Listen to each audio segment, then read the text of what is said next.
ఎవరైతే ఈ కేసులకు సంబంధించి ఆరోపణలు ఎదుర్కొంటూ జైల్లో ఉన్నటువంటి నిందితులు ఉన్నారో వాళ్ళందరికీ సంబంధించిన బెయిల్ పిటిషన్లు రద్దు చేయాలని మాత్రమే కోరుతూ రావడం పైన కూడా ఆగ్రహం వ్యక్తం చేస్తూ వచ్చారు. అయితే దీన్ని మళ్ళీ రేపటికి వాయిదా వేయండి కూడా లూద్రా చెప్పిన నేపథ్యంలో ఈ ఇష్యూని కూడా ఏసీబీ కోర్టు వాయిదా వేస్తూ వచ్చింది. అయితే దీంట్లో మాత్రము మనం కీలకంగా చూడాల్సినటువంటి ఒక పరిణామం ఏంటంటే, ఇప్పటికే ఈ లిక్కర్ కేసుకు సంబంధించి మెయిన్గా ఆరోపణలు ఎదుర్కొన్నటువంటి వ్యక్తులు ఎవరైతే ఉన్నారో మిథున్ రెడ్డి కావచ్చు, గోవిందప్ప బాలాజీ కావచ్చు, అలాగే ఓఎస్డి కృష్ణమోహన్ రెడ్డి కావచ్చు, ధనుంజయ రెడ్డి కావచ్చు, ఇలా చాలామంది వ్యక్తులకి బెయిల్ కూడా వస్తూ వచ్చాయి. ఇప్పుడు మిగతా వ్యక్తులు రాజ్ కసిరెడ్డి అయినా, సజ్జల శ్రీధర్ రెడ్డి అయినా, వెంకటేష్ నాయుడు అయినా, చెవిరెడ్డి భాస్కర్ రెడ్డి అయినా, ఇలా మరొక ఆరోపణలు ఎదుర్కొన్నటువంటి వ్యక్తులు ఎవరైతే ఉన్నారో వాళ్ళకి సంబంధించి కస్టడీలు కూడా ముగిసిపోతూ వచ్చాయి.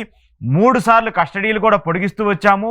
జైలు రూల్స్ ప్రకారము, కోర్టు రూల్స్ ప్రకారము 90 రోజులు విచారణ పూర్తయిన తర్వాత ఖచ్చితంగా బెయిల్ ఇవ్వాల్సినటువంటి పరిస్థితి ఉంటుంది. కాబట్టి ఆ 90 రోజులు కూడా పూర్తయినటువంటి నేపథ్యంలో బెయిల్ వాళ్ళ హక్కు అంటూ కూడా కోర్టులు చెప్తూ వస్తున్నాయి. సో ఇలాంటి నేపథ్యంలో కస్టడీల పేరుతోనే వాళ్ళని పర్టికులర్గా జైల్లో ఉంచి హింసించాలి అనేటువంటి ఒక ధోరణి తప్ప ఎక్కడా కూడా దీనికి సంబంధించినటువంటి శాంటిటీ కనపట్లేదంటూ కూడా ఏసీబీ కోర్టు ఆగ్రహం వ్యక్తం చేస్తూ వచ్చింది.